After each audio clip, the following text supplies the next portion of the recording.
Today, our guest on the show is a inspiration and really capturing the moment of really classic key pinnacle moments in motorsports. I'm here with director Peter Starr. Thank you, Peter, for coming on board with us today. You're welcome. My pleasure. How has everything as far as environment, working environment, personal environment, how have you been affected by being out west? Well, we've been shut down pretty much now for a while. I mean, and it doesn't look, they keep saying it's going to open up.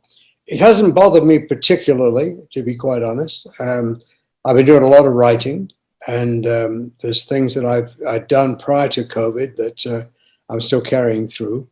Like you, I'm doing a podcast. Mine doesn't kick off till later this month. I've been shooting stuff for it. I finished my book on prostate cancer, which will be launched in November in conjunction with the National Prostate Cancer Month. That's taken up an awful lot of time. I have a new motorcycle book called Motorcycle Traveler, which has been officially released, but has not had no promotion as yet. We're still trying to figure it out. Because most of what I do is personal appearances, and I talk and I show movies, and that's basically how I sell books. And my books are very expensive. They're coffee table books. They come with a DVD. They're top of the line, and it's hard to sell that kind of stuff without actually making a personal appearance. And all of that's dead in the water because of COVID. Well, actually, not because of COVID. It's because of in my opinion, the idiotic approach that the government has taken to COVID, and because you will notice from other countries and from other situations, they've done a lot better than we have. And it's unfortunate, but the governor of California, in my opinion, is typical of the idiocy that's happened with this. I study the medical profession quite closely because of my involvement with cancer, and I have a documentary about prostate cancer. It was on PBS. We have a new book. I know a lot of doctors around the world, and I'm in touch with them regularly, and we've just been cut off from making any money or running a business of any kind by the disease itself, or by the way we've been locked down. I mean, you're in New York area. I think you probably had it worse than most. It's difficult, but yet it's functional. It's a dysfunctional, functional kind of workflow that every other couple of weeks you have to adapt to. Okay, we're going to the studio. No, we're not. No, okay, we're doing this remotely. No, we're not. We're not doing that. It's going to be pushed off for another month. And so it's been just go with the flow. I think it's almost like wake up every day and go. Yeah, I worked on the Paramount lot a couple of weeks ago, and before I was allowed on the lot, I had to get a COVID test. Yeah, and I got the COVID test on the Thursday. The gig I was doing was on the Sunday. And I'm saying to the people, I said, I had this test on Thursday. What if I caught it on Friday or Saturday? Yeah. I mean, it's there is no good way of dealing with this in some ways, except as I've heard said by many doctors, if we'd have quarantined the elderly in the beginning of this and only and let the rest of the country go on, the consequences would have been no worse than a regular flu.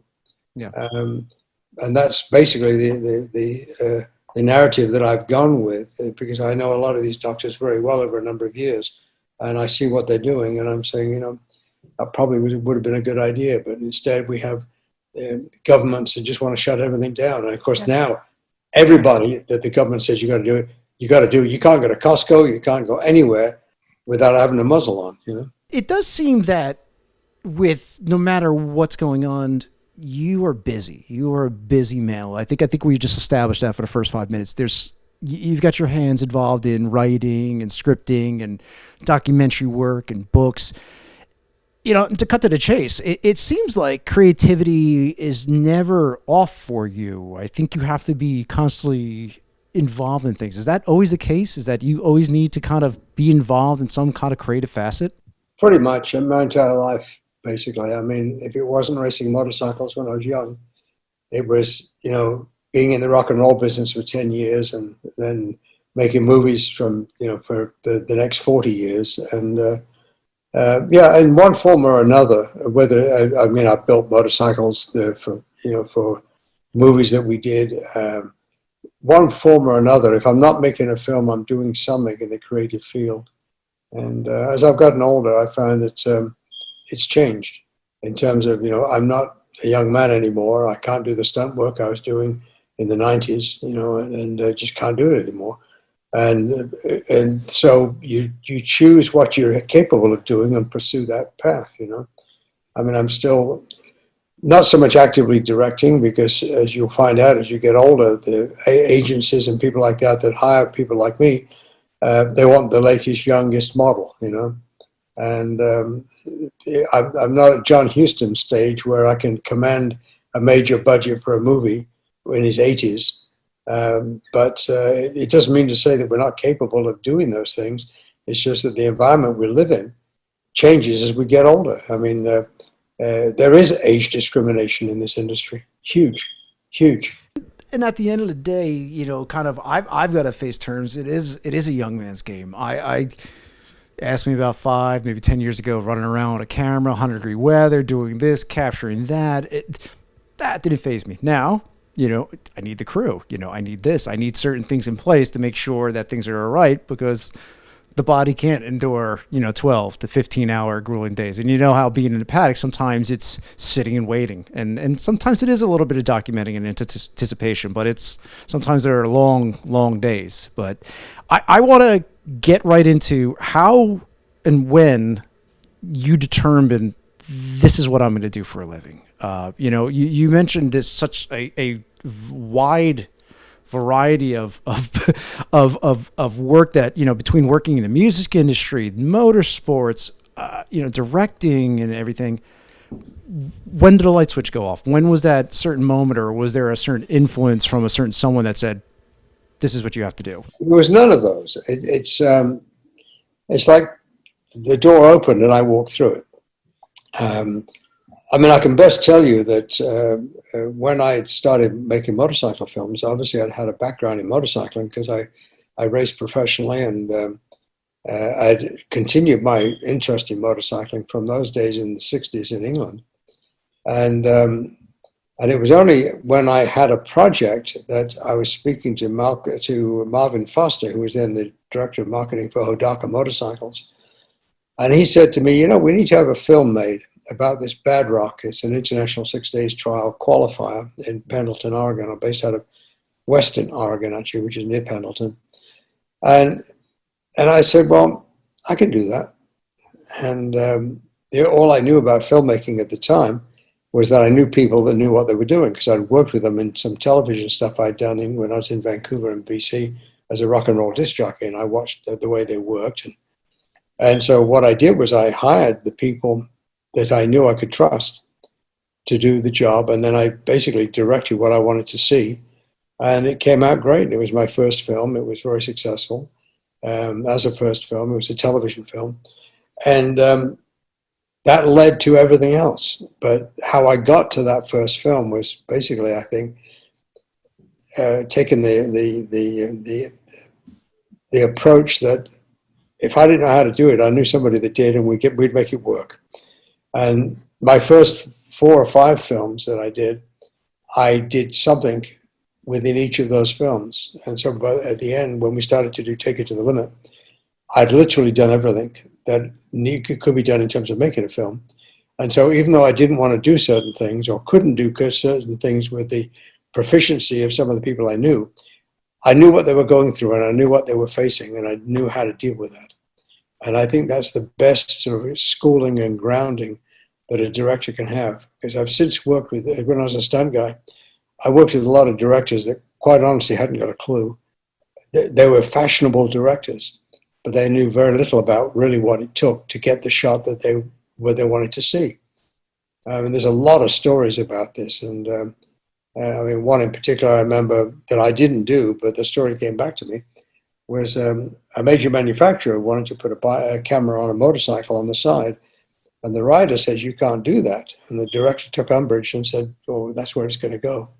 And the rider said, well, if you do that and I go around a corner, it's going to knock the camera off. And the guy said, no, it's not going to do it. That'll be fine. Well, guess what? The first right-hander who went around, the camera came flying off. Yeah. And the writer said, you should have hired Peter Starr. At least he knows what he's doing, And I think a lot of that is what opened a lot of doors for me in the 70s and somewhat in the 80s. because of my knowledge of that era of racing motorcycles. And I could tell if something was going to work or not without actually trying it out. Unfortunately, the only camera I ever lost in 20 some odd years of making those kind of films was on a drag car, a top fuel dragster. And we lost a $35,000 Photosonics slow motion camera. And again, what happened was we bolted it. We made a special plate, bolted it to the top of the roll cage. We put you talked early on about favorite lenses and stuff. Well, we had an Ingenue 5.9 on this camera. And during the actual run, it created so much vibration, it actually twisted the plate that we'd built that was bolted with U-bolts. I mean, you couldn't have shook this thing loose no matter what, except you did. And it twisted and it buckled like a bucking bronco, and the camera came flying off, and my insurance company had to cough up 35 grand.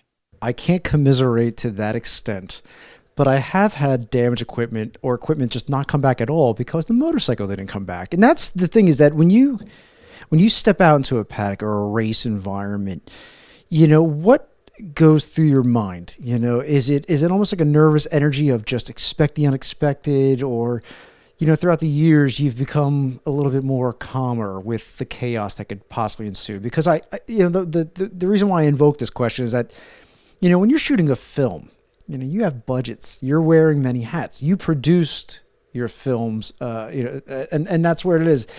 Do you have those moments where the producer kicks in and outweighs the director, or certain things where it's like, I need these shots and it's for X amount of dollars, or it's just let the creative flow? You know, what kind of kicks in throughout, you know, your process? That's actually a big question, because it varies from film to film. Yeah. I'll give you an example. I was doing a film about Freddie Spencer, and we were in Seattle International Raceway, and we'd stayed there the day after the race to shoot stuff that you obviously couldn't get during the race. One of them was me on the track, hand-holding a camera, and having the three guys, Roberto Pietri, Mike Spencer, and Freddie Spencer, come by me as close as they could possibly get. And Freddie and Mike, and the Spencers, no relation, they're not even brothers, did it perfectly. But Roberto, who had, should we say, a little bit of a wild streak in him, decided he was going to, you know, do it to me, sort of thing, and he hit my shoulder. And it was absolutely bizarre. I mean, fortunately, nothing really happened, but he grazed my shoulder so much that I'm going, crikey. And we did that same sort of shot on different corners. And Roberto was definitely the wild one. Freddie and Mike Spencer they were a lot more gentle with me, shall we say, than Roberto was. But there, if I'd have been hit, I literally would have had no insurance, because I was doing stuff that just wasn't called for production that I was doing. So consequently, you know, sometimes you say you've got to get a shot, you've got to go for it. And sometimes the shot doesn't even work in the context of the film. Mostly it does, because I've mostly thought it through. But sometimes it doesn't. So you literally put your life on the line, so to speak, to get a shot that you think would be so different. Now with video cameras and GoPros and what have you, it's so easy in comparison. And we'll never see those times again that we saw with what we used to do. But we didn't know any better. I mean, we just thought we wanted to get the shot. We went for it. Most of the times we got a shot, but sometimes it didn't fit the narrative of the film. So it never made it into the film. But you had to do that. And that's how I think a lot of people in the film industry, when they saw that that was done, they got more braver, if you like, became more brave about doing something out of the ordinary. I mean, I remember the first time I got a call to direct some live flat track footage, and I'd done a lot of it, and I wasn't really terribly interested to do any more, because you were restricted by what you could do. And I said, the only way I'll do it is if we can put this 100-mile-an-hour cable cam down the back straight, which we did. And it was a remarkable shot. It did not pay in terms of the money. It cost us a lot of money to do it. I didn't produce the show, but I understand afterwards he said he didn't make any money on it because it cost so much to set up this one shot. But my thought is, generally speaking, if you can't bring something new to the table, why do you keep doing the same thing? And I've tried through the years to try to do something different with each of the productions I've done. Often you don't get the chance because there's no budget, but occasionally you do get a chance. And I think as a director, you need to step up and do that. I used to kind of take my experiences of being on a motorcycle, a certain track, and go, what kind of view would I want or vantage point? Is that what kind of helped you in pre-production setting up and helping, cultivate rigs to get those camera shots? Is it because of your racing experience that you envisioned this shot in your head and that's how you were able to execute things? Or did you rely on DPs and others around you to help kind of finesse it to getting certain key shots? Oh, rarely DPs, to be quite honest. To get the kind of shots that I was going for, and particularly shots where you used to look back at the guy's knee on the floor. I mean, we're shooting with cameras, as you well know, that were anywhere from 14 to 16 pounds in weight. And to hang that off the side of a motorcycle when you're trying to get a shot of somebody's knee on the ground, that camera is literally within an inch or two of the ground itself. So you've got to really understand what you're doing in terms of what's the bike doing. And that's one of the reasons we built our own camera bikes, because we built them, we designed the suspension for them.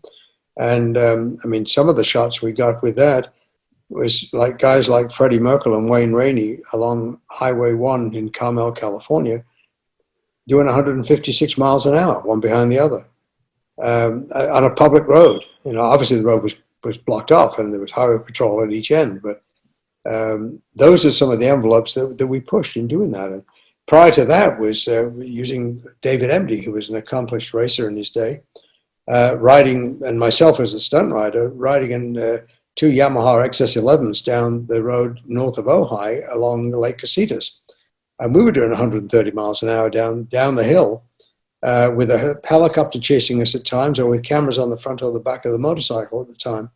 And that was pretty much state of the art in those days. I can't think of any film that was doing the kind of stuff that we were doing then. Of course, now you got films like Matrix, where they have all kinds of things they can do. Yeah. Because the development of the cameras has come a long way, and the knowledge of the people in the industry that's doing it has come a long way. Did you get any kind of pushback as far as from the teams or factories involved about the mounting? Because I have noticed it's been either embraced or it's been shunned that, when you work with a certain team and a mechanics, is that, you're screwing with my bike. You're tampering with the aerodynamics, the weight, the geometry. If you're going to mount this here, you can affect this. Was everybody kind of like welcome to what you had to say, or did you get a lot of pushback and just kind of have to either develop things on your own or figure out some other alternative? Well, we had some pushback. I worked very closely in the early 80s with people that were prepared to push back, should we say. I won't name any names, but it did exist. And that's part of the reason why we built and developed our own camera bikes. Because I understood that it was like juggling, with these people. You've got to keep the good vibrations going with the mechanics.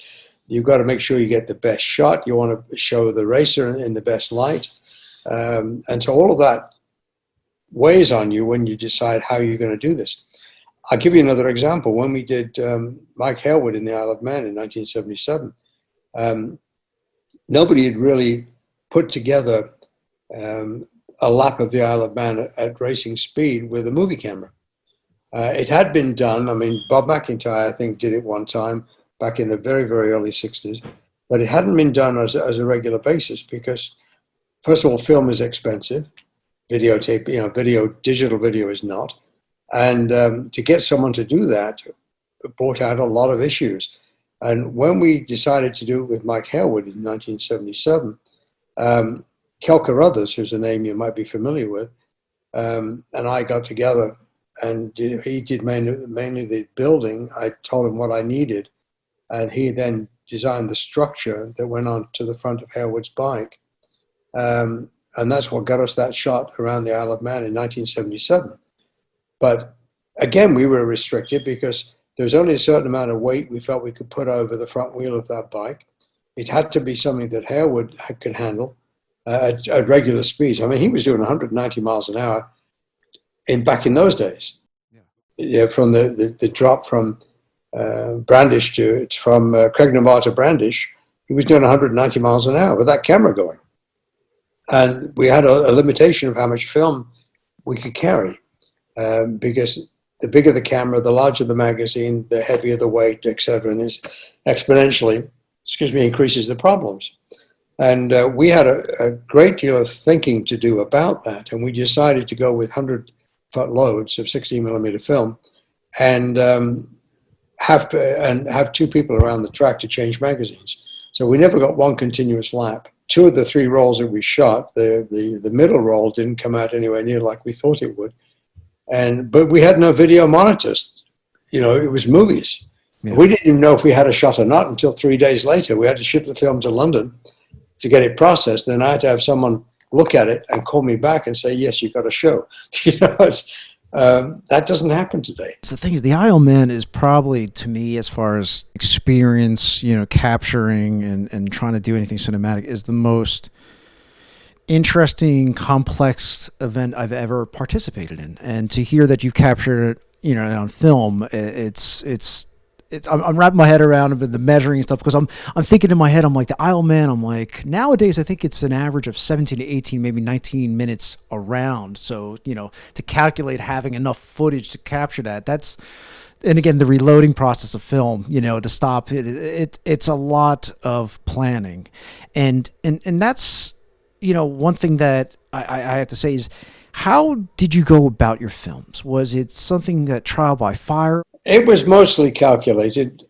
Before I went somewhere, I tried to think through what I saw the problems of being and try to figure out what we were going to do. Because quite honestly, if you get there and you've got a problem that you haven't thought through, you could ruin the entire production. And so I, generally speaking, did not do anything that I hadn't tried or at least thought through. I just didn't take those kind of risks. I took different kinds of risks. Did you have a certain amount of time with Mike Halewood and others to kind of really prep? Because that's the one thing that I found interesting when I did go. I sat with riders, and I actually got to experience the track, you know, untainted, with just these riders in a car going around and having these discussions, and it really opened up my mind to vantage points and certain things. Did you have a lot of those pre-production conversations with certain key riders? Not at the Isle of Man, no. I mean, we knew what we were going to do when we got there. We knew the shots we were after. We knew what was going for that, and it didn't deviate from that. Mainly because I only had 1 day of Halewood's time. And we did it in practice for the Manx Grand Prix in 1977. There was a lot of issues that we didn't plan on. First of all, he didn't have a license. And we had to get special dispensations for him to do what we were doing. Nobody thought of that. But all of the things that we wanted to do, it wasn't scripted, but we knew what we were after and what we were going for, and we just didn't have the time to do anything else. And had we not been prepared, we wouldn't have gotten anything. I'd had conversations with Mike on a couple of occasions prior to getting to the Isle of Man, and we had the fortune of traveling on the boat from Liverpool to Douglas together. So we spent that time together talking about it. And then we did a lap of the island in a car, which he drove, and I just sat petrified in the passenger seat. And but basically he knew what was expected of him, and we knew, you know, what we had to do, and it went rather smoothly, to be quite honest. And we had a microphone on him, so what you get in the film of him speaking is actually live audio from him while he's actually doing it. And I haven't seen anybody else do that. Yeah. Even when they did the Joey Dunlop film, it was whatever voice was put on afterwards. I said, no, that's not what I'm after. And so we used a little tiny Niagara tape recorder, microphone in his helmet, but duct tape underneath to keep the wind out, and that was it. It was pretty crude, but it worked, and people say today, how did you do that? Because at that time, nobody had done that. Yeah. They got the footage, yeah, they got some footage, but nobody had done the two together live. And because video in 1977 was in nowhere near condition to shoot anything. It wasn't until literally, well, we did the first live coverage from racing motorcycles in the Du Quoin Mile in 1985 when I was doing a show for ABC Wide World of Sports. That was the first time we'd done live video in America. I think it was the first time it had ever been done. But even when we did the first coverage we did a race in 1980 at Laguna Seca, where we, again, built a special bike, and David Emdy rode it in the race, and it was, we had a 400-foot magazine on the camera, but he had to come in every 10 laps for us to change the magazine, so we'd wait for the leaders to come back round again and send him out. So we lost laps, and he obviously wasn't racing. We paid him to ride. And but it was the first time that the AMA had allowed anybody to film during an actual race from a motorcycle. And I felt at the time that showed us that they had a great deal of confidence in who we were and what we were doing. And it came off fine. It was, in fact, people today still think it's pretty amazing. The one thing is that I find fascinating is that, you know, Mike Haywood, Kenny Roberts, Wayne Rainey, you've mentioned a lot of names that I'm like, these are pretty heavy hitters. How did this all come about? How did everybody let their guard down in an aspect to get this footage, to get this access, to do this? How did you find that fine line? Having an established friendship prior? Not really. It was a matter of, I mean, I met Kenny Roberts in 1974, first filmed him in 74. And as I did with Roger DeCosta and Marty Smith that same year. I don't know the answer to that question in its entirety, but you form a relationship and people either trust you or they don't. And certainly having worked with Kenny for so long, if I was to call him up, well, I did when I did a film about him and his kid, Junior, and when Junior won the championship in 2000. And I didn't have to introduce myself or say anything. And Kenny actually told a story to a reporter that did a story about me one time. And Kenny said that he felt the confidence in me because I'd raced. I'd been there, not on his level, obviously, otherwise I'd be world champion. But there's a certain set of knowledge in the way you present yourself that you understand. And it goes without speaking, basically, I think. And Kenny said that about me one time, and I thought it was just terrific that he would say that. And if you've worked with Kenny Roberts and Roger DeCosta in that era, then people that come along afterwards, when we did the All-American race in 1975, I think, 75, which was the dirt track thing, we followed Gary Scott, Jay Springsteen, Mert Lowell, and Corky Keena through the Grand National Championship dirt track racing. And you build confidence with these people because they've seen you work with other people. And that was the same with the AMA up until the time in 1980 when the AMA actually let us have a bike in the race that wasn't racing, but it had a camera on it with a very proficient racer on the bike, David Emdy. But that was a confidence that was built up over a number of years with the AMA. But essentially the same thing. I mean, when I first met Freddie Spencer, I wasn't there to film Freddie. I was there to film Wes Cooley. As a matter of fact, Freddie won the race. And so at the same time, I met David Aldana and Eddie Lawson. And it does build because your name builds over the years. And it doesn't hurt to know these people and know them socially. But I wish I had the answer to your story. It just happened. And you become friends with these people. And they say they either trust you or they don't. And so I've had some that don't trust me. It's not always been a simple way of doing things. I mean, I've gone, we filmed the Bal d'Or, the 24 Hours of Le Mans in 1976. And I was dealing with French people. And they didn't trust me. They didn't know me from Adam. I had no relationship whatsoever when I went to do that race. And we had, I think it was 4 cameras at the time over there. And we had permission to do it, but they didn't know me from Adam. They didn't trust me. And it was getting on the racetrack with the van to drive. It's a long racetrack, and to drop people off around the racetrack it was like pulling hen's teeth to get these people to let us on the track. And they finally did, and we finally got them dropped off, and we got back to the paddock not long before the race started. So we were very lucky, and it was, but we got there, and it's like we were like someone from Mars. We shouldn't have been there, basically, in their eyes. But the film, I believe, is one of my best films that I ever did, and a lot of it, I think, came because of the issues that we had to deal with the organizers. I mean, none of the racers knew us, and the two people that won, Jean-Claude Chemerat and Alex George, didn't know us from Adam, but they kind of welcomed us and did some short interviews with us during the 24 hours. The only person I knew going into that race was Pat Evans and Yvonne Duhamel, and that wasn't a problem. But Pat Evans wasn't expected to win. He didn't. Yvonne Duhamel got third in that particular race. But towards the end of the 24 hours, we definitely felt a different atmosphere from the organizers and from the racers and from the paddock, or the pits, actually. We were based in the pits a lot of the time. At the end of the 24 hours, it was very different than the beginning of the 24 hours. I know you mentioned, say, for example, you're there to capture Wes Cooley, and you wind up focusing your attention on Freddie Spencer.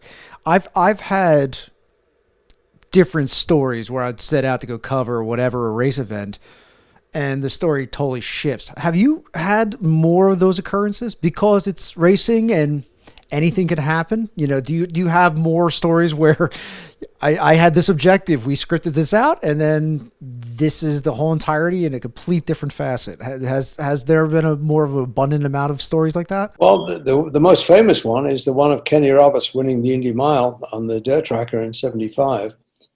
We were there to film Gary Scott, essentially, and the Harley Wrecking Crew. Gary wasn't having a good day, didn't qualify well. So we switched our attention to Rex Beauchamp and Corky Keener and Jay Springsteen. And they took off from the front. And Beauchamp broke down with a busted piston halfway through the race. And so we had Springsteen and Corky Keener.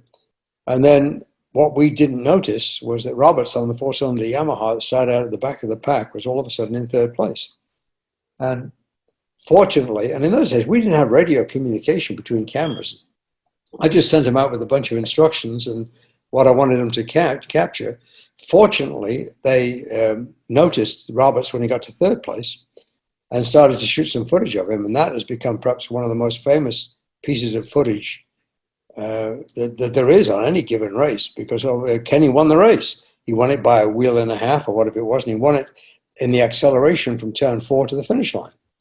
But the story about how he was catching these guys and how Springsteen saw Roberts coming, tried to get Corky to understand that Kenny was right behind them, and Corky didn't get the message, and Kenny passed both of them. So I never used that footage of Kenny winning in the original film, The All-American Race, because it didn't fit the narrative of what we were doing. We cut actually from Beauchamp breaking down and blowing a piston. We cut from there to his home in Drayton Plains, interviewing about some other thing. We just went on. It was only when I did Take It to the Limit that I went back to that footage and looked at it, and I said, well, this is worthy of being in Take It to the Limit. And we recut it from a totally different perspective. Yeah. And it shows Kenny winning. And that's, as I say, become a pretty famous piece, and that was totally unplanned. I got no footage of Kenny in the beginning. I had no footage of his bike. I had nothing. So, To move forward, what was your first impressions of meeting Kenny Roberts Sr.? Brash kid, basically. He's 8 years younger than me. And at the time in '74, 8 years, it was a lot. It's not so much today, but it seemed a lot at the time. And people were in awe of him, even in '73, '74. He was Grand National Champion in '73 and '74. And when I met him, it was a road race event at Ontario Motor Speedway. And he was pretty gracious. I mean, we thought he would win, but we wasn't sure. And he didn't. Gene Romero won. But it was quite a story. But the difference, I want to say something about the difference of then and now. In those days, Ontario and Daytona had huge international attendance. I mean, you would get the top riders from Europe, Barry Sheene, Mick Grant, Tepe Lansavuri. I mean, the list went on of top riders would come to these events. We don't have any of those events anymore worth speaking about.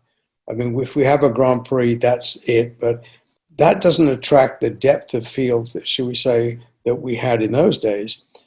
And one of the problems I see with the future of motorcycling in this country, in terms from a racing point of view, and as you know now, Daytona's been cancelled for next year, is that if racing, I think, is to come back to this country, and if Daytona wants to be the event once again, it has to go back, if nothing else, to at least World Superbike level, and having the first event of the year at Daytona. And so all the Europeans, all the Aussies, the New Zealanders, the Graham Crosbys of the world, all of those guys coming to this event in Daytona. And it's been a thought of mine for quite a while. And the more I look at World Superbike, and the more I look at what's going on in America, the more I think to bring the stature of America up, we have to get back to that. I don't think it'll happen. I don't think the financial vision is there for a lot of people. And I think certainly since Daytona's canceled next year, I have no idea what they're thinking. It's a hot subject that I'm glad you mentioned, because I was like, you know what, maybe I'll steer away. No, we'll go right into it.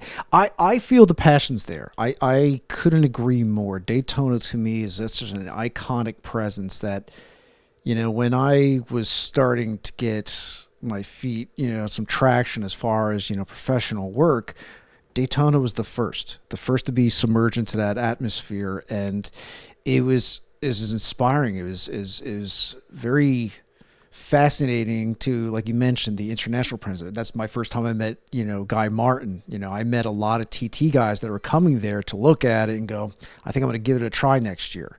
And that's where, I feel between that and if the possibility of having time trials in the United States might bridge that gap of getting more international riders and more presence. Because think about it, you have Pikes Peak. That's great.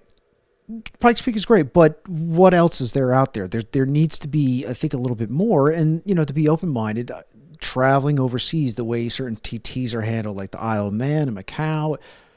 They're really, I've never seen such a large mass of people packing in certain areas. I thought MotoGP Dorna does it right, but there's Macau, which is awe-inspiring, and then there's the Isle of Man, which is, even to me, that's the pinnacle of racing. And that's what I feel like that would be different. Maybe that would help mainstream and bridge the gap of bringing overseas, presence and again, marketing, thinking of getting sponsorship and whatnot. But the passion's there. It's just, I'm just not sure why it's taking this low. Like any business, there's always peaks and valleys. And right now I feel like we're in the valley, and hopefully we could start coming, but it seems like, I don't know, with COVID, we're stuck in limbo. Yeah, I don't think COVID's anything to do with this kind of thing. But I think the basic problem is the stars of motorcycling today are racing Grand Prix.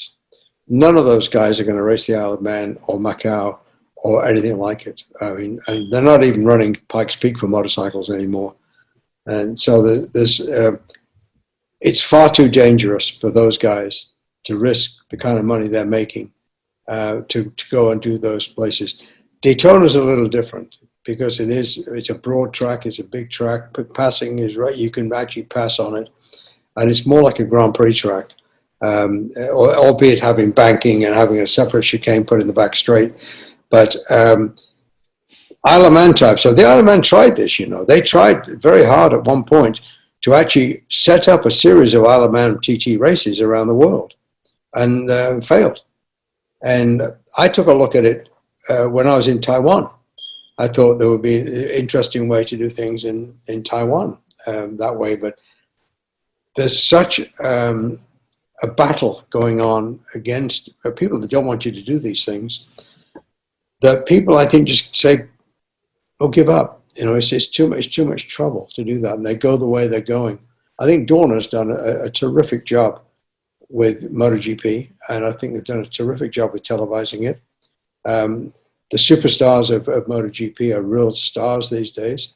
More than I think you can say for the people, and it's not their fault, that run the Isle of Man.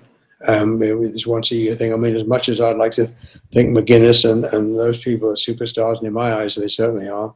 But I'm talking about the general public and people that pay to go see things. It's very, very difficult. And I mean, I like to watch British Superbike. You know, I think BSB is a good show. And I think if something like Daytona was to open up to Europeans again, you get a number of guys that would be top line BSB guys that would come over. I'm not sure you get the GP guys, but I think you get the World Superbike. And I think you could have a special event that would be World Superbike and British BSB guys and American guys. I mean, I think that's a possibility. The issue is, where does the money come from to pay the guarantees that need to be paid for those people? Number one. And number two is Daytona the place even then to do it during the spring, which I think it would be. But they used to get 70, 80,000 people in Daytona watching the races in the late 70s, early 80s. How many did they get now? 7 or 8? The numbers from my past couple of years, and again, I haven't been there for the past 3 or 4 years, but even prior, it was dwindling and slowly coming to a halt. And they, would run it coincide with Bike Week and whatnot, and still, it's just you couldn't get that crowd that used to be there a decade ago. But you brought up a lot of great topics, and that's the thing is Dorna does it well. They always had to put good production, and they get the media and the stories out to all these different riders in such great quality. And you mentioned BSB. I've never not watched BSB. I've been a big fan. I think British TV production just in general is quality, and that's the thing is the way they capture that series is amazing. But my question is, and do you think and feel, because I say this, and to kind of give you more effort and credit, is that you have a different lens, a different story, a different approach to telling these stories of athletes and motorsports. Do you feel that throughout the years there's not enough voices out there to keep that word of mouth going? Do you think that's kind of hurt the sport? I don't know if it's hurt the sport so much as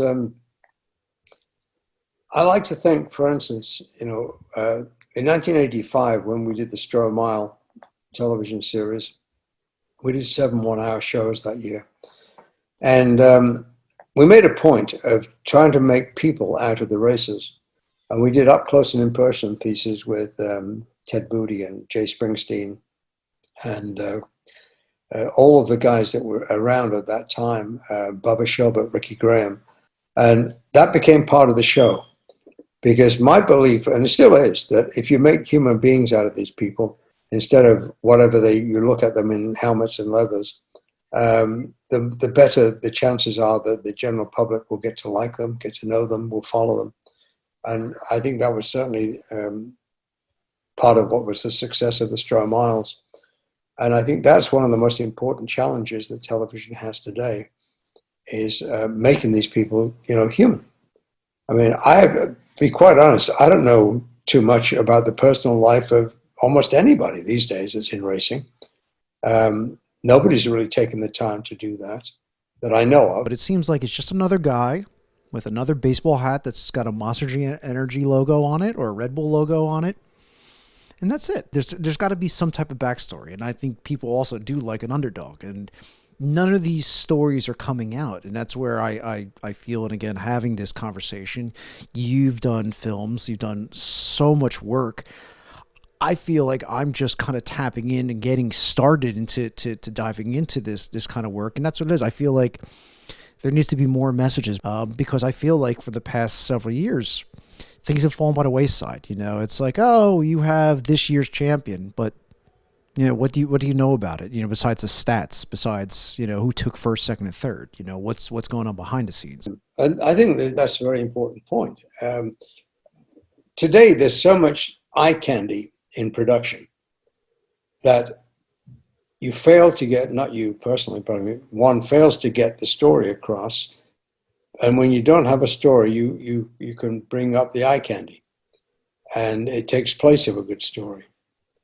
And in this part of my life, I'm much more interested in pursuing a good story and trying to make a production out of it than I am in bringing in the latest eye candy or whiz bang piece of equipment or whatever to do something happen, because I think we're lacking good stories. And I think we're also geared today to these 2 or 3 minute or 30-second or whatever it happens to be pieces where rarely does the footage tell the story, and rarely is there a good story. And it's just a piece of eye candy to get you through to the next whatever it is you're doing.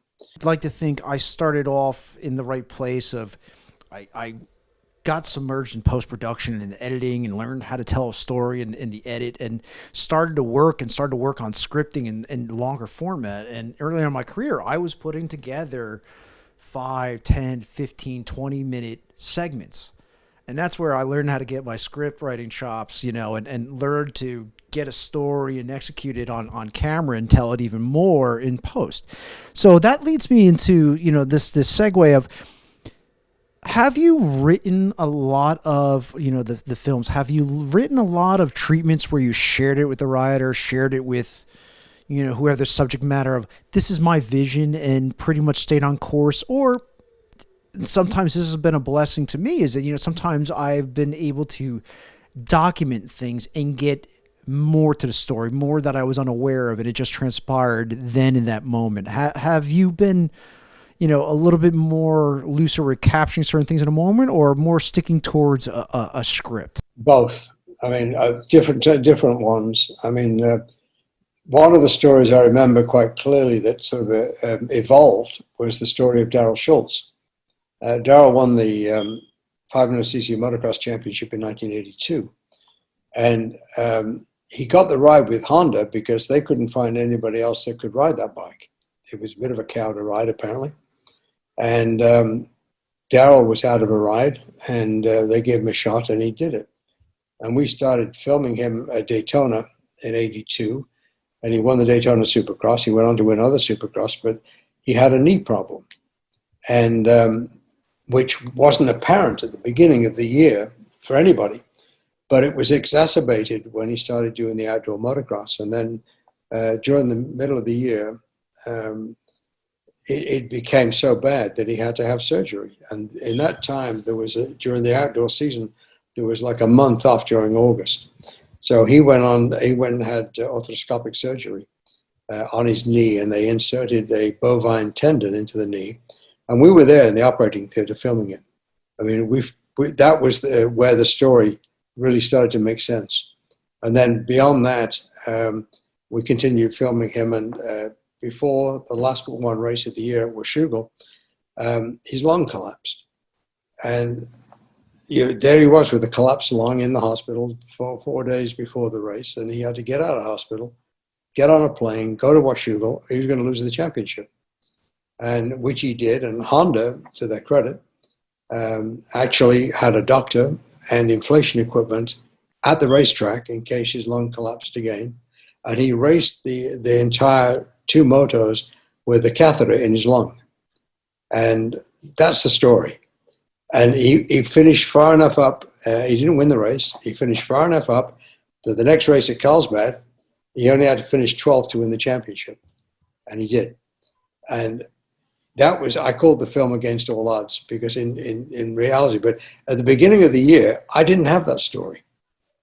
It happened during the year. We were fortunate enough to follow Daryl and to follow what happened. And when he had to have the surgery, we talked to the surgeon and asked him, could we come in and shoot this? And they decked us out in operating gear, and they sanitized the part of the cameras and all that sort of stuff. It was quite a production in itself. But it allowed us to tell these little bits of the story through the year that became this amazing championship. And unfortunately, Daryl exhausted himself so much during that year, he was unable to compete after that. That was his year. That 1982, that was Daryl Schultz.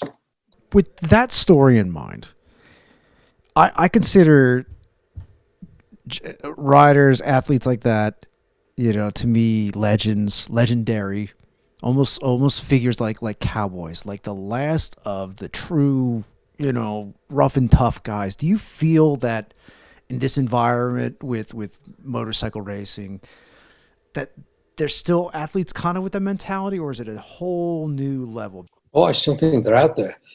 I just don't think that. And the other thing, I think there seems to be more opportunity today to go racing if you want to. But I mean, Mark Marquez is just an unusual individual, I think. I think racing, quite honestly, has been so much better this year with him out. In fact, and by the same token, I think Formula One would be a lot better off without Lewis Hamilton, because it's become that was boring. That is the weirdest thing, again, to understand. And I agree with you. The catch to it is that, yes, it is providing better racing with Marquez being out. You get to see a little bit more Valentino, but you get to see others up there that are getting a little bit more recognition. I hate to downplay what's going on in the world, but I'm really enjoying waking up in the morning time and watching MotoGP. To go back into filmmaking and certain things, what was the goal? Was the goal for just exposure, for career, or was it just to kind of get motorsports evolved, getting it to be in every household? What was kind of like, the motivation? I enjoyed it. It was having fun. It was something. I enjoyed the process. I enjoyed doing it. It was something that I just felt I was meant to do, and just enjoying it. I mean, if you look at my career as a whole, I raced in the early 60s. I became a rock and roll disc jockey in the late 60s and rode the wave of the British music invasion until 1973. And was a record producer during that time as well, out of Hollywood. And then in 73, discovered this new thing called motorcycle racing from a film perspective. And I hadn't actually, except for a couple of enduros that I did when I lived in Vancouver, BC, I hadn't actually ridden a motorcycle competitively in probably 5 or 6 years. And but all of a sudden there was this opportunity, and I said, boy, this can be fun. And it was fun, and it continued to be fun for 20 years. And then at the end of 20 years, I basically had enough. It was time to do something else. So I became a stunt rider and spent 10 years working on films like Lethal Weapon 3 and Apollo 13 and Ed TV, and it's just a string of commercials and stuff, until I had a really major accident, not on doing stunt work, but on the street. And that was the end of that, basically. So it was time to do something else. Yeah. And that's the way my life has run. The whole music DJ thing, being involved in that and then segueing into motorsports, what did you bring from that industry, from that part of your life into film? I mean, obviously the soundtracks of some of your films are pretty cool. I got to say, like, having access to certain artists and having the rights, I'm assuming it was a little bit easier because of your past experiences, but what helped you out in shooting films that you can, directly relate to as far as being involved in music? Well, Take It to the Limit was the biggest one. We had Foreigner, Jean-Luc Ponty, Tangerine Dream, Nitty Gritty Dirt Band, and Arlo Guthrie. And Arlo Guthrie was the only one that appeared in the film. And he and I are still acquaintances, if you like, to this day. I still, in his tour a couple of years ago, we did some claymation for Take It to the Limit with Arlo. And this song we used was I Don't Want a Pickle, Just Want to Ride My Motorcycle, which is kind of like an anthem of early motorcycling. And rather than do something that was sort of straightforward, we decided to do some claymation. And Arlo actually came back a couple of years ago and reused that claymation in his stage show. It was pretty neat, actually, to see it up there. But certainly understanding music from my disc jockey days and understanding I had a good ear, I think, in those days for music. And then being able to understand what I wanted for Take It to the Limit in terms of music, and literally going out and asking for it. Yeah, I mean, that was the thing, because we were the first documentary to have a soundtrack that was recorded in Dolby Stereo. I mean, that was a $40,000 sound mix, and in 1979, $40,000 was a lot of money. And but the soundtrack to this day, people still tell me every time they think of Barry Sheen, they think of Foreigner feels like the first time. I have people tell me that today, which is kind of remarkable. But knowing the music I wanted in terms of the mood, knowing who to talk to in terms of getting permission to do it, so that it didn't cost us an arm and a leg, that was the important thing. I mean, having Jean-Luc Ponty come down to my editing room and sit through the film that we wanted to have his music for, and have him like it enough to say, okay, we'll do it. The one issue about that, which I'll share with you, was the song "Take It to the Limit." People say, "Why didn't you have that in the movie?" We'd planned on that. We had an agreement at one time to do that, and then for some reason, two of the Eagles said, "No, we're not going to do it," and their management backpedaled on the whole deal. And then I kicked up a bit of a fuss, saying you wasted a lot of my time and so on. And Randy Meisner, who was one of the Eagles that wrote part of "Take It to the Limit," came down to the studio, to the editing room, and looked at what we wanted to do. And he said, I'll record you a new version of it. Forget those guys, we'll do it. Wow. And he went and recorded a new version of it, which was kind of interesting. But we still couldn't use it because what neither he nor I fully understood at the time was that you need a sync license. And the sync license has to come from the publisher, and the publisher is controlled by the management, which was controlled by the Eagles. So as the ultimate FU, if you like, to Randy Meisner, they said no. And yeah, he went ahead and recorded the song. He used it on one of his albums. But so we never got to use that song. But the title, you cannot copyright a title, so I kept the title. What is the one thing as far as coming out of your films that made you a better? Was it being a better editor, being in the edit, being a better producer, being a better director? What made you better out of all your film experiences? Certainly being a better director.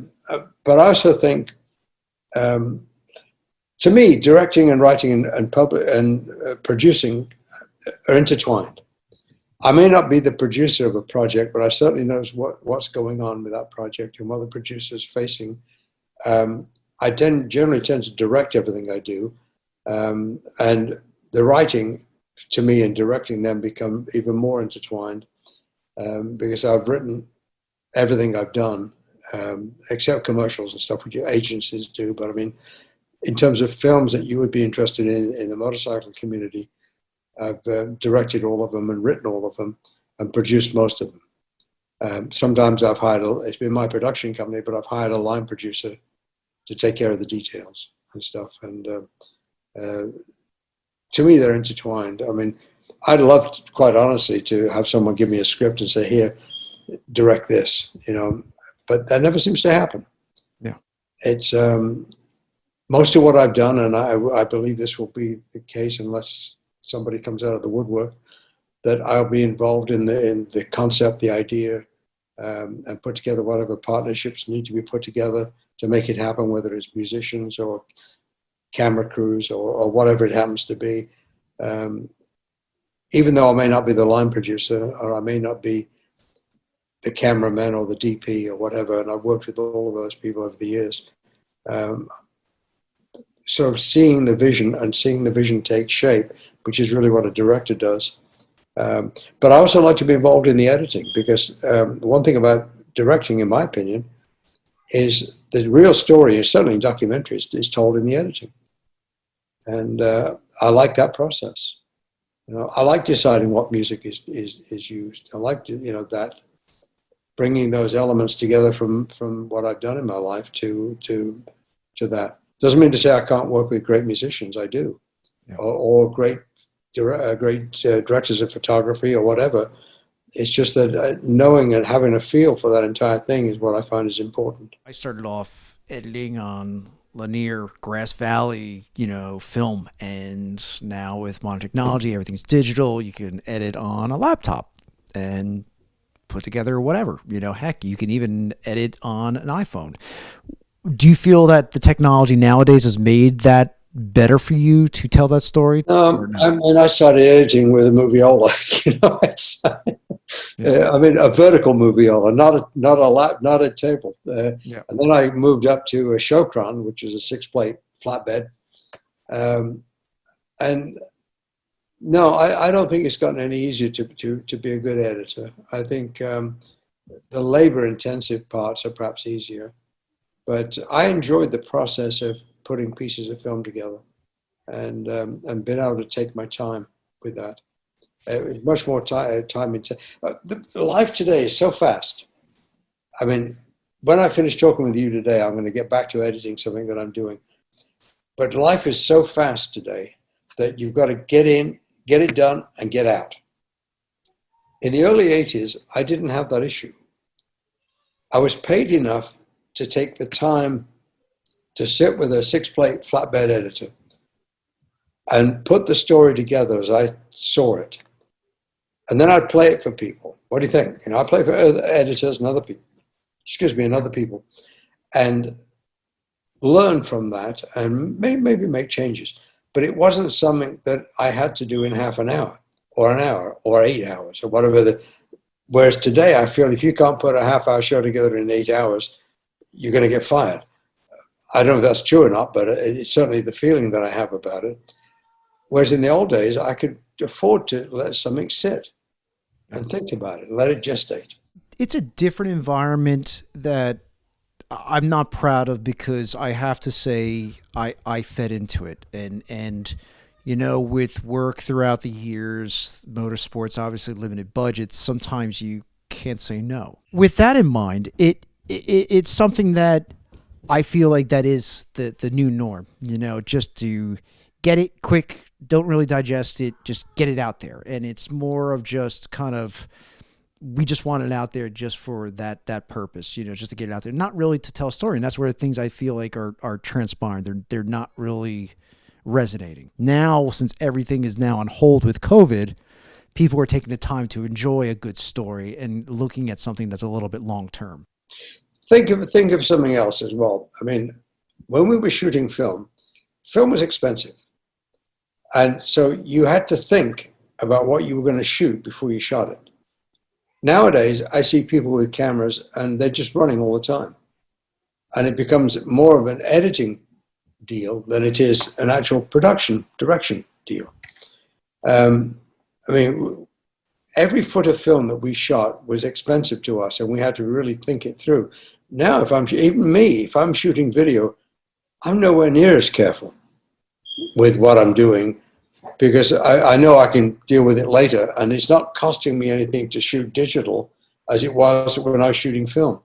So I think I was probably a much better filmmaker, a much better director in some ways, because everything had to be planned around the fact that film is going through the camera at a rate of $1,000 a roll or whatever it happened to be at the time. Yeah. Whereas today, you can run a digital camera digitally all day for less than that. Well, that's I think it's a different mindset, and I think when it comes to capturing things, you have the old school and the new school, and I like to think I have been groomed the old school where everything's shot in camera. You don't want to augment it in post. It has to be in camera. Whatever needs to be done in camera, and there needs to be a cadence. There's a certain okay, let's capture this for 10 seconds, capture this for 10, not hit record and just let it fly and document. And I get into these discussions of what's the difference between a cinematographer and a videographer. And to me, a cinematographer is they plan to tell a story. There's a calculation. It's a well thought out story.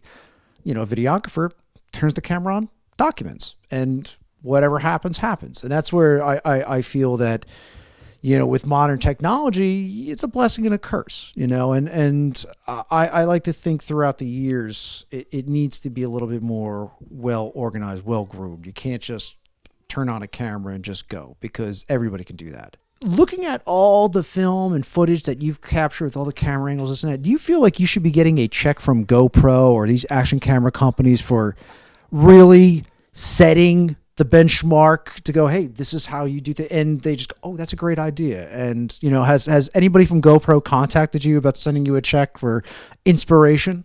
Dream on. Yeah, dream on. Studying your framing shot by shot, I'm going, how did you do this with a film camera? And that's I've dabbled with 16, 35, gone deaf at several times, cranking the camera and having it, just speeding, capturing slow-mo. And that's, I'm like, all these things that you've done, you did this in the 70s and 80s where it just wasn't really perfected, to now where you have specialty cameras that do slow-mo. You've got a Phantom that can shoot slow-mo at 1,000 to 15,000 frames, and where you did it all on camera. So how How was that process? Was that something that there was a lot of trials and errors, or no, you've, for the most part, surrounded yourself with good people and were able to kind of stick on course and get your objective? I had to go learn a lot from the cameras. For instance, we used photosonics cameras a lot, and they were military designed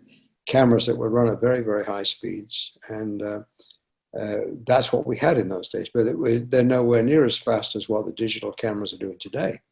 I mean, the stuff that Dorna uses, I think is at 2,500 frames per second or something. We were lucky if we could shoot 500 frames a second. And I think the fastest we ever used might have been 800 frames a second. But that was military spec cameras, and you learn about those if you're a filmmaker. That's part of your learning process. And these weren't cameras that were generally available.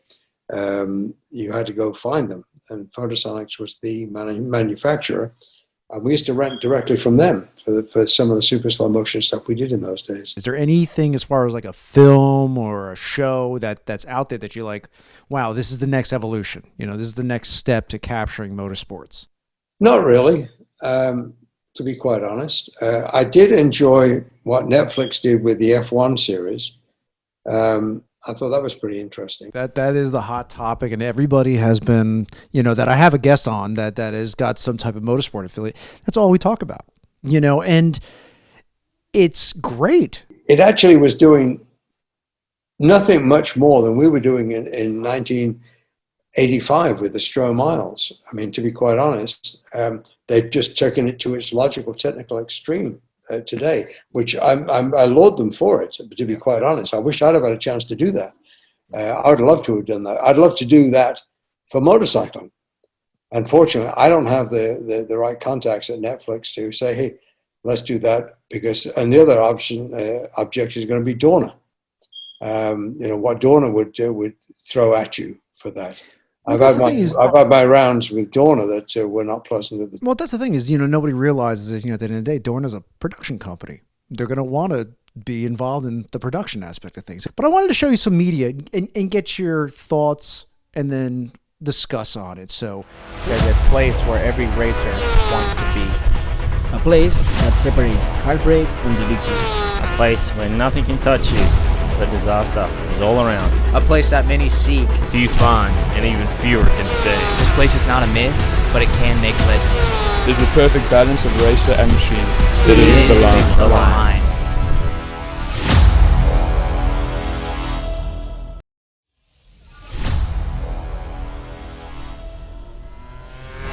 I think every single motorcycle racer started riding motorbikes because it was fun.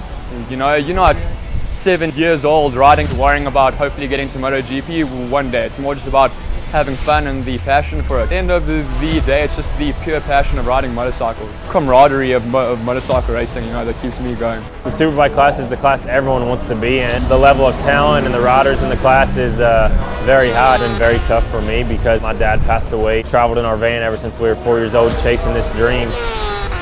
That's definitely been my motivation. I want to make him proud because I'm a kid from a small town and trying to put the town on the map.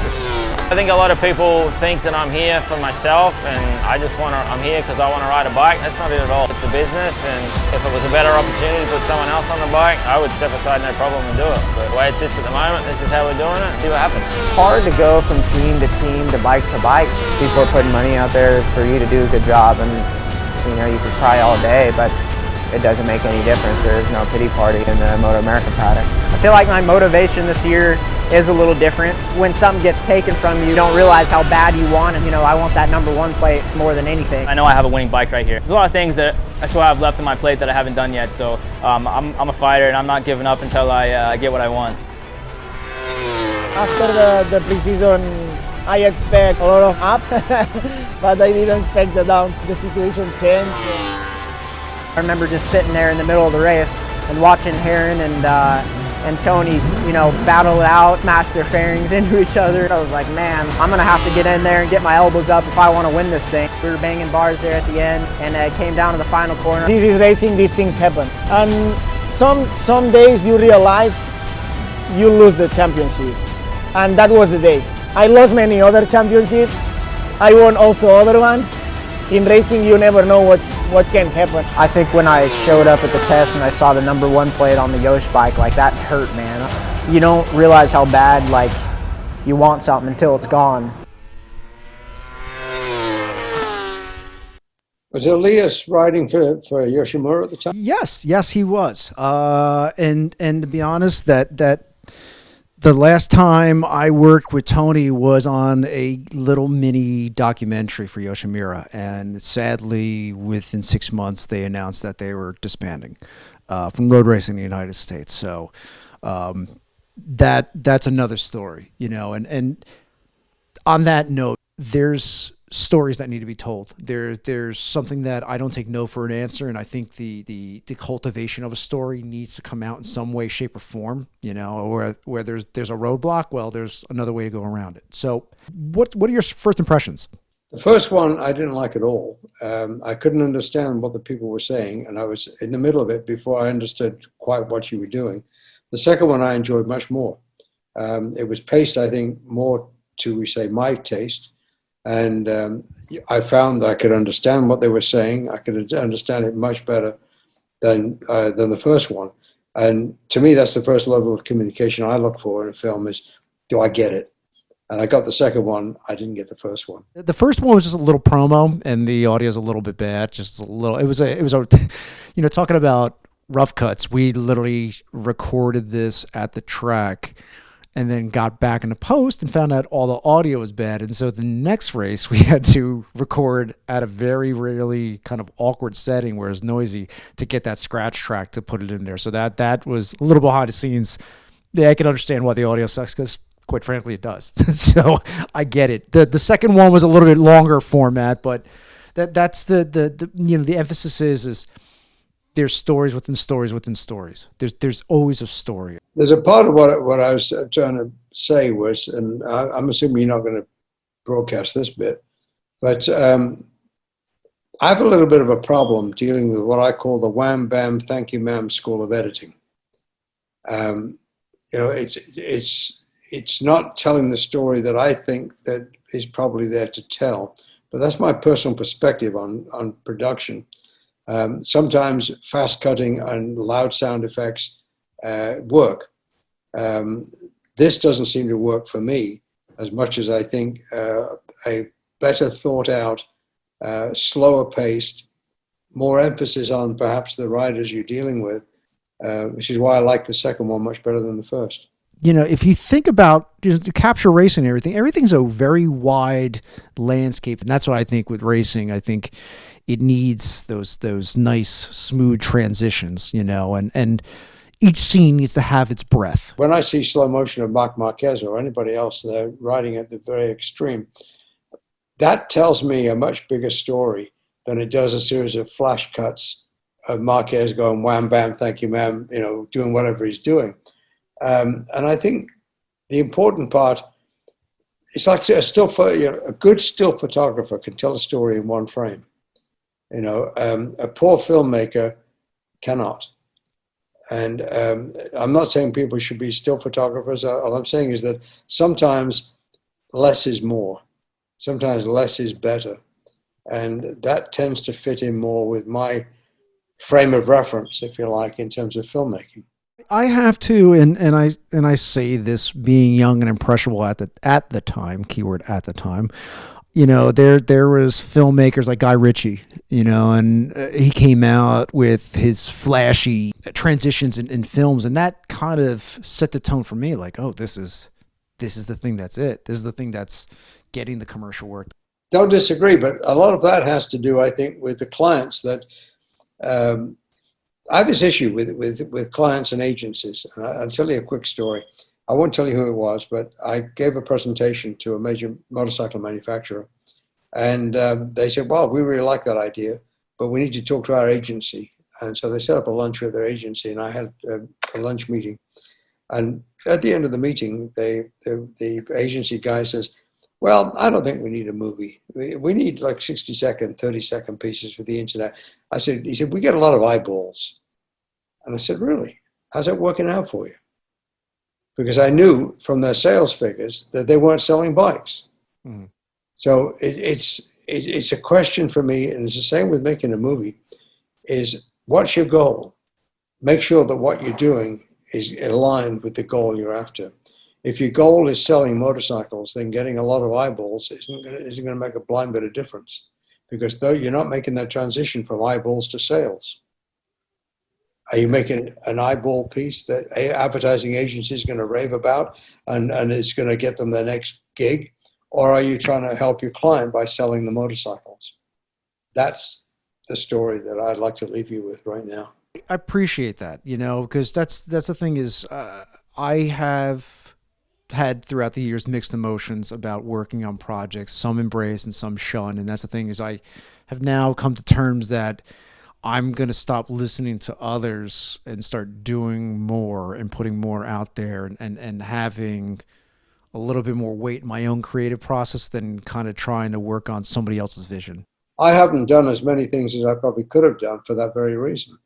Is that and you can't fight City Hall sometimes, and the advertising agency talks to the client all the time. You may get to talk to the client once in a while, and I refuse to talk to advertising agencies anymore, because particularly when it comes to motorcycling, because you only have to look at the results and what they're doing to understand, I think, that they're missing the mark and sometimes by huge margins. I'm going to wrap it up with one quick question. Peter, thank you again for your time here, being so gracious. What legacy do you feel, an imprint that you've left or that you're leaving on the motorcycle industry, with all your films and all your diverse body of work?